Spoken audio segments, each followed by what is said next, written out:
Welcome, everybody, to Uncluttered and Unfiltered with Eden and Christine.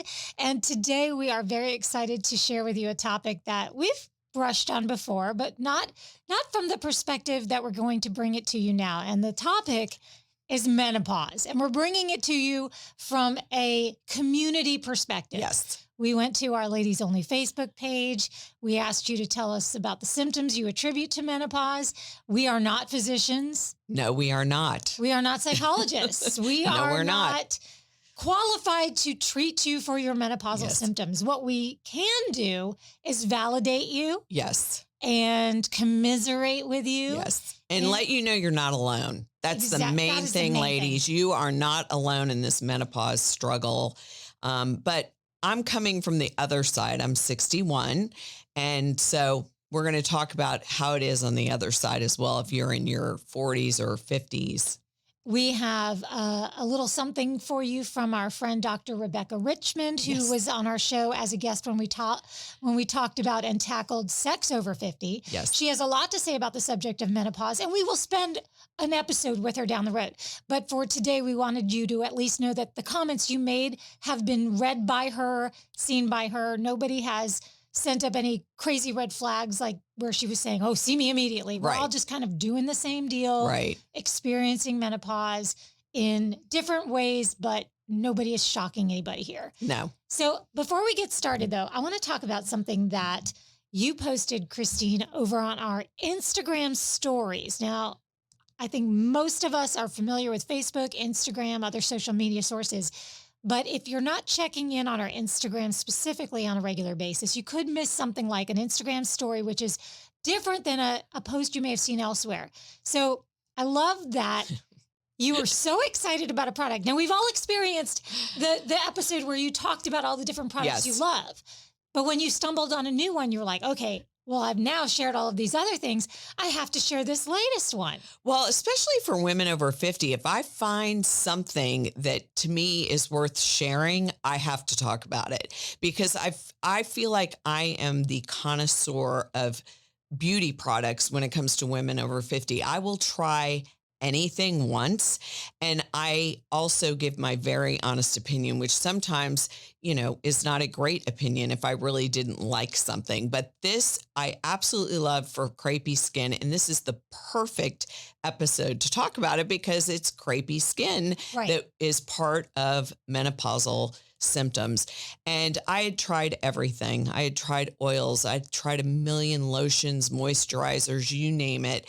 And I heard about this somewhere else on social media. I said, okay, I'm going to try this myself. And we should start by saying this is not a commercial. No. This is not a brand ambassador moment. No, nothing. And when you hear the product, you'll know for sure it's not. No. But you also have very sensitive skin to fragrances and so forth. Yes, so you're very sensitive skin. Okay. Lay it on us. It is the Gold Bond Skin Renewal. It's for crepey skin. Specifically, it says that on the tube. It specifically says for crepey skin. So they had me at that. And I used it. And within 48 hours, I thought, I'm losing my mind. This can't be really working that fast. And I looked down, I was driving and I'm like, whose arms are those? And I was like, oh my God, what am I doing different? I really had forgotten. And I mean, the stuff's like a miracle. Now, I'm not saying it's going to erase every line or wrinkle on your body. I'm not saying that at all, but it just helps with that crepey skin. And I love it. And I'm not getting paid one dime. They didn't send it to me, nothing. No, I am sharing. I bought it at Target. And we are here to share things that we may find that we love for all our ladies over 50 so that they don't have to do the work themselves. And the funny thing about this was she teased me with it. She texted me and said, I'm posting an Instagram story because I found this product, crepey skin. And then she goes on to say, and you can get it at the drugstore. And I thought, wait a minute. What's the brand? And she said Gold Bond. And I looked and it's what I use.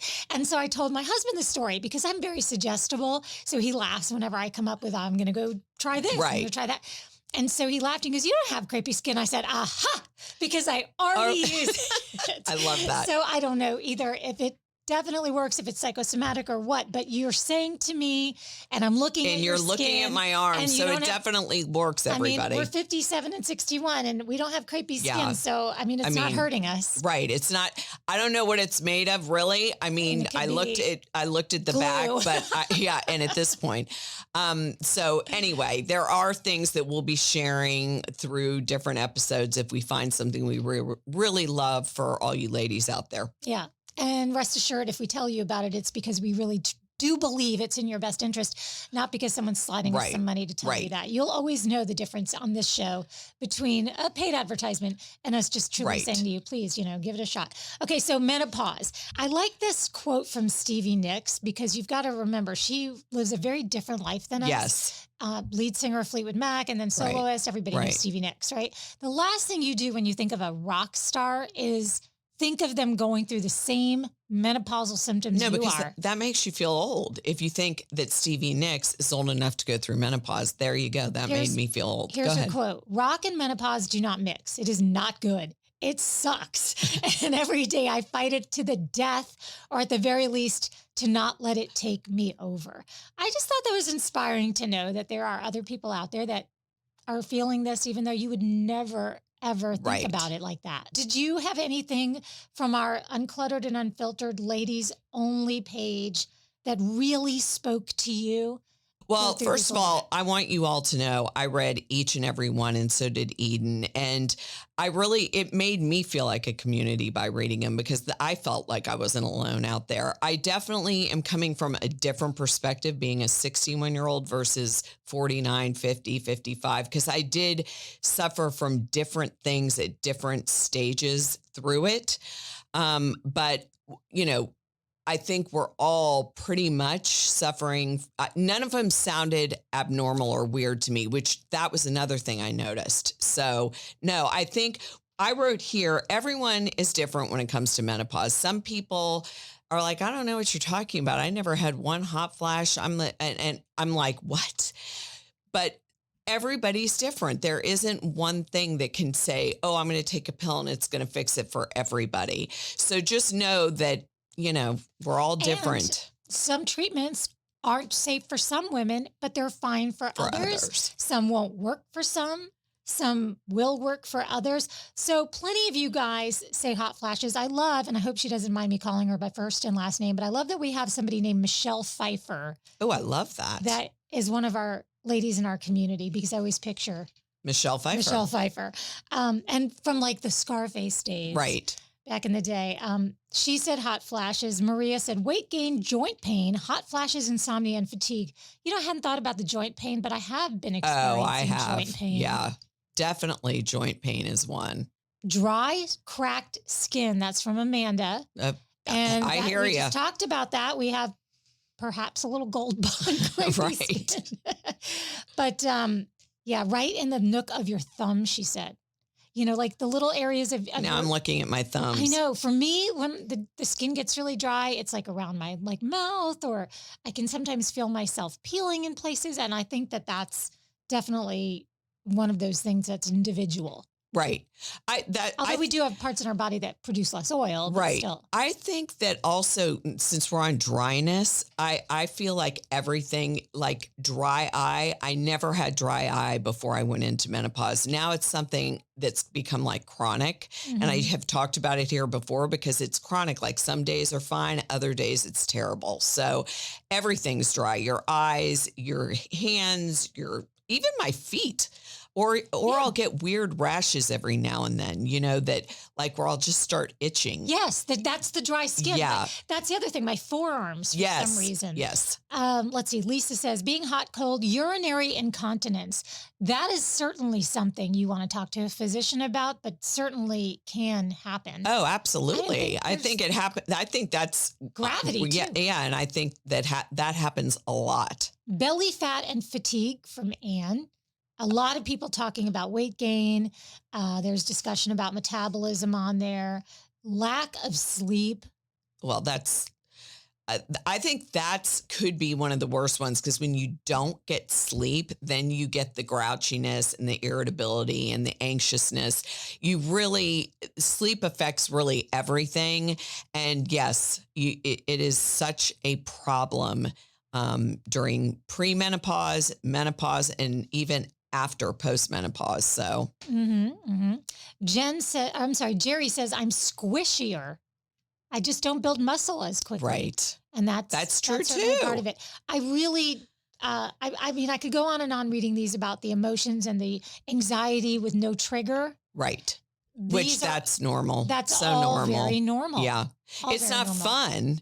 It's not a good thing, but it's normal. I mean, seriously, I cannot tell you how many times in perimenopause, I mean, And perimenopause is that time period before your last period. Yes. So you're still menstruating, you're just getting there, and you're starting to realize that, okay, things are changing in my body. Right. This is where you're really starting to wonder, am I about to go through the quote change? Right. Menopause itself is that you have not been getting your period Right. anymore. Like flat out, Right. it's gone. Yep. And then postmenopause is where you are. Yes. And I am as well. Yes. Oh. Ah, I thought because you were a couple years younger that. Well, I had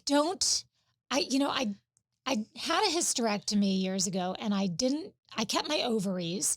And so I didn't immediately go into menopause, but I think that kind of sets a lot of things into motion. Yeah. And so it was hard for me to know. So I had blood work done and I found out in my late 40s, I was perimenopausal. Okay. And so I have to assume, because I think I'm kind of over the symptoms now, Right. that or the fact that I've been to see my physician and I Right. feel like I'm on the right course For yourself. for myself. Yes. But let's talk about some of your thoughts and experiences like on the other side of it. Well, some of these are on the other side, but some of these are also when you're in the heat of it, you Okay. think there's something wrong with you, like it's you and only you. And that would be lack of confidence, because I noticed that from a story I was reading. How come menopausal women are suffering from lack of confidence?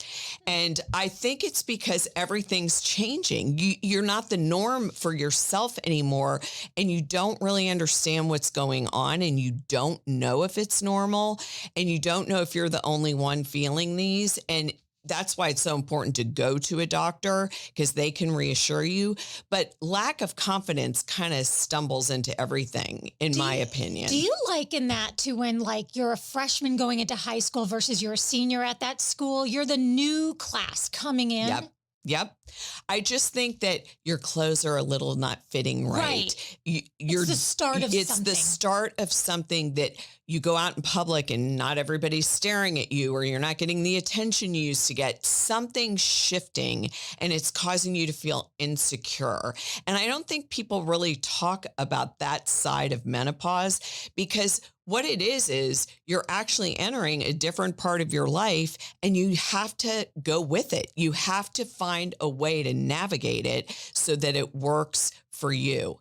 And so you might try new things. You might dress differently. You might have to force yourself to get up and put a little makeup on, whatever it is, to feel better about yourself and not feel insecure. Is that something you recommend? Because you've always been that person that says, put your best foot forward every day because it will make you feel better all around. Absolutely. We are very different. Yes. You're a professional organizer. I am a radio personality. I go to work in my pajamas half the time. We obviously are. But I agree with you. I always do feel better when I do. So you're suggesting, look, if you're in that mind frame where you feel less than or invisible when you go out, why not take a little extra time before Yes. actually hitting the door? Well, I even put this because I am 61, so I'm at a different point. But even if you're in your 50s, I mean, there are days we don't feel like getting out of bed, or if we do, we just want to put sweats on and put your hair up in a ponytail. I'm not saying you still don't have days like that, because I sure do.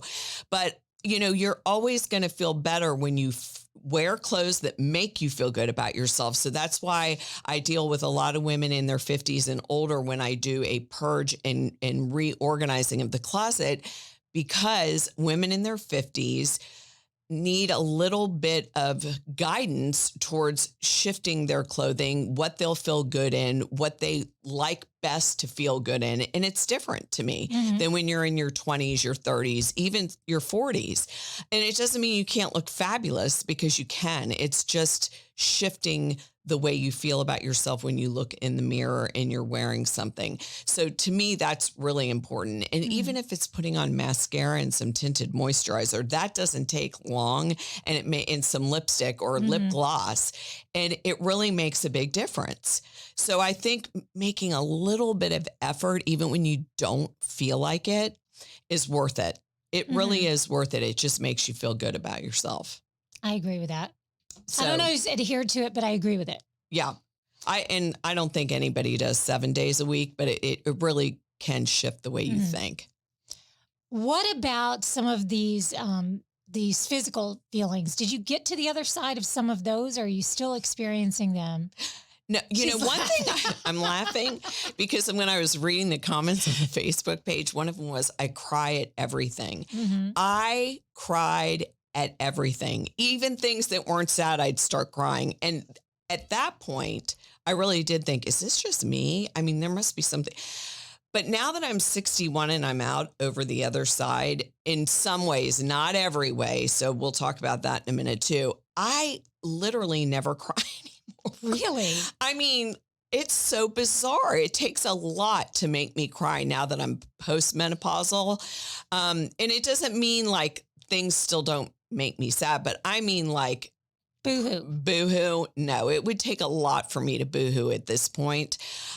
So I do think that's a good thing when you're postmenopausal. I also think, if we're going to say another good thing, not having your period, not knowing that your period is going to ruin your vacation, that you're Mhm. going to have cramps, that you're going to bleed through your clothes. I mean, there's a lot of bonuses in not getting periods anymore, in my opinion, because I used to be the girl who got the worst cramps and was out of commission for like 2 days. And this lady, by the way, if you're not watching us on YouTube, well, even if you are, you can't see her pants. They're white.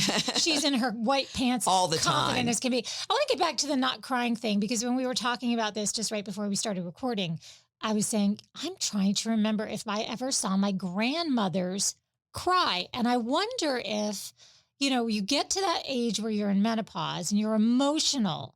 But beyond that, that's when all of that wisdom and experience and life's toughness kicks in, and you've been there, done that, seen that. Now, granted, our grandparents have been through things we can't even imagine. Right.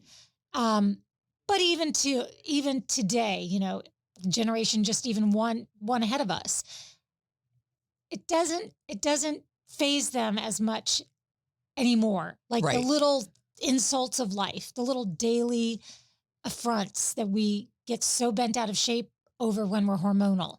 Well, and that's one thing about postmenopause. It's like you almost have this checklist in your mind, and you're like, yeah, that's not worth crying over. Yeah, no, You know what I died. mean? All right. Not giving that tear for that, Yeah. whereas in my 50s, oh my God, I could spend an hour crying. Mhm. It's such to me, perimenopause was the worst, because like you said, you're still getting a period. So you can't say you're in full-fledged menopause, and they can't really do much because of hormones and stuff.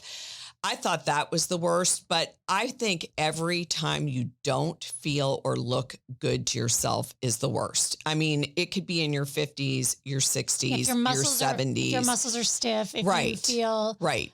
bloated, or if you Right. have night sweats. Right. Which I You- still get, by the way, and I'm 61. I still get up at least once a night with a hot flash. So some things I feel like you just have to accept sometimes, Mhm. because one's better than five. You know what I mean? Yes. So there is hope. It's just, to me, it's making sure every single day I do something to make myself feel good for myself, not for Mhm. anyone else, but for myself. Mhm. Okay. What other points do we want to make sure we get across before we check in with our pal, Dr. Rebecca Richmond? Well, we were talking before, if anyone out there knows who Rosanna Oh, Dana yeah. is, we were talking because when we were prepping for this, I mean, I looked at the list and it was like something out of a Saturday Night Live skit. Okay, I can't wait to hear you do this. Well, But first of all, I really can't. You're going to. So for those of you guys that are listening that are under the age of, I want to say 53. Yeah. This might be lost on you, but she was a great character on Saturday Night Live in the Gilda Radner. in the late 70s. She had this giant hair, which I do have if I cut it short, by the way. And she would just go off on all of these subjects. So you have a laundry list in Rosanna Dana style? Well, and these were just ones, even though I looked at the Facebook group, these were ones that I've experienced. Okay. And so when I was thinking how I'm going to tell you this, I'm like, I've got dry eyes. I've got dry lips. I don't sleep. I get hot flashes. I'm sweating. I'm losing hair in my hairline. My gray hair is escalated. I have no patience. I'm out of sorts. I have no memory. I'm tired more often. I have skin issues. My sex drive is off. I'm hungry all the time. I have no patience.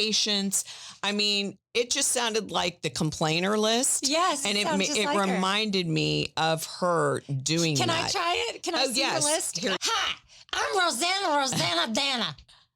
I got dry eyes, dry lips, can't sleep. I mean, your list is so funny, but that's how she used to do it. I mean, the reason why I wanted to list everything is so people know they're not alone out there. I have felt everything they have felt.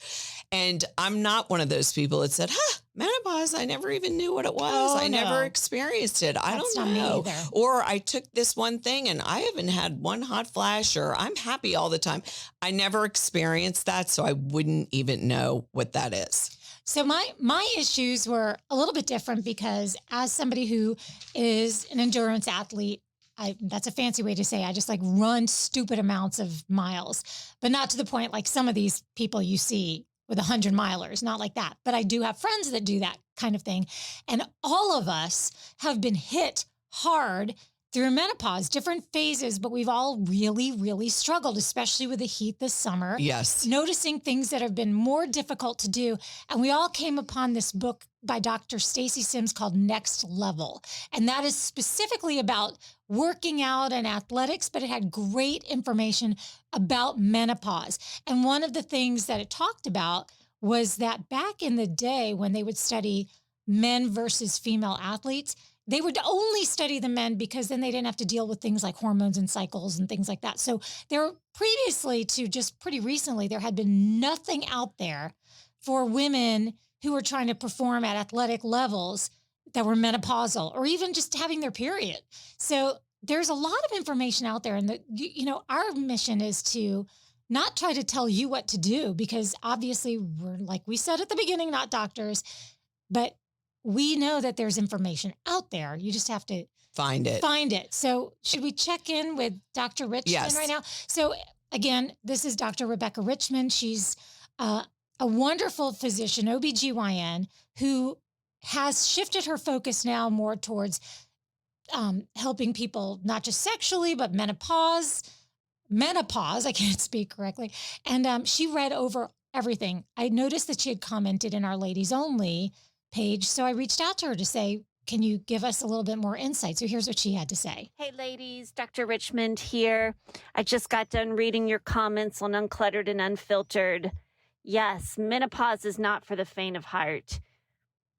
It's not bad enough that we have wrinkles as we age, but come on, do we need hot flashes, insomnia, mood swings? These are all super common symptoms of menopause. There is good news, though. There are ways to help. There's medications we can take, some behavior modifications, vaginal dryness, pain with intercourse. We don't want to have intercourse because we feel like we look terrible because our metabolism's changed. Please don't hesitate to speak to your doctor. There are ways to get around this. There's ways to fight this process. Ways to help us sleep better, make those hot flashes go away, and make intercourse more pleasurable. That would be fine. Hey, I'm on board. I would be okay with all of those things. And one thing I have to say, always check with your doctor Always. because everyone's different. But so for me, I also had a certain different situation because I have a family history of breast cancer. So I don't have the options a lot of people have. So I've worked with a doctor because of that, because if you have cancer in your family, you can't do some of the things like you may be able to do or somebody else. So that's why I feel that everyone goes through this in a different way because everybody's options are going to be different. Right. And you and your physician can sort those options out for sure. Yes. Let's not leave anything on the table. What else do we want to make sure that we are covering on the subject of menopause, which I know we said we could go on and on and on. You know, I think we pretty much covered Did everything. we get to brain fog? Because I don't remember. Oh, yes. Well, I think brain fog is probably the number one thing that you think right away, oh my God, I have Alzheimer's. You know, right away. It's scary. Like you don't think menopause, you think, oh my God, I have early onset Alzheimer's. But if you really look at the menopausal symptoms, that is totally one of them where you can't remember things, you know, right away like you used to. Your memory starts to go a little bit. And I just feel like everybody in this community, I mean, we're all together. We're all together in this. And they're talking about menopause now more than ever. It used to be a taboo subject that nobody talked about. And now celebrities have their own brands. And so this is not a taboo subject anymore. And it shouldn't be anything anybody should be ashamed to talk about. And also I have noticed that on certain like sitcoms and shows, it becomes like almost like a joke where it's like, menopause. And it's no joke. It's the real deal. I mean, it's almost like back when we were in middle school and boys first learned about what it meant when women were, quote, on the rag. That's so crass. But do you remember if you were even in a bad mood for a very legitimate reason, there were going to be people that would point fingers and say, somebody's at her time of the month or your friend must be here. So not every situation where you're angry, upset, anxious is because of menopause. Sometimes there's really an issue that needs to be handled. Right. But having said that, if it's something that has, like Pookie said on our ladies only page, no trigger at all, and then you're just suddenly anxious or angry. Yeah, anger is another big one. Like my poor husband, it was like he would walk in the room, and I go, "Why are you walking in the room? I can't believe you're walking in the room." And he'd be like, "Okay." I mean, like stuff like that, where just you're incredibly annoyed and irritated. Or if I have my earbuds in and I'm listening to a podcast or a book and my husband tries to speak to me, I'm like, stop speaking to me. Hold on. Right. And he can't tell because he doesn't know I have those in. Yeah. So I do give men some compassion at that point, starting in the 50s, because I mean, it's a tough go for them too. I'm just going to say that. I mean, they can either be extremely supportive, which is very helpful, or if I were them, I just hightail it until it's over and then come get a hobby, man. Get a hobby, take up golf, go bowling. Exactly. Well, everybody, we love you. We really do. Yes. And I mean, the more we hear from you, the bigger our hearts get over this podcast and this passion project. So thank you. Your reviews mean the world to us. We do see them. Your 5 stars help other people to find the podcast. Subscribing helps you to be reminded when a new episode is released, which is almost every single week. Very rarely do we miss. And we just appreciate when you tell friends. Yep. Find us on all your social medias at Uncluttered and Unfiltered. And until we meet again next week, remember, I mean, it may not be as easy as with some other things as far as doing this thing we always ask you to do, but even with menopause, you can let it go. And don't look back.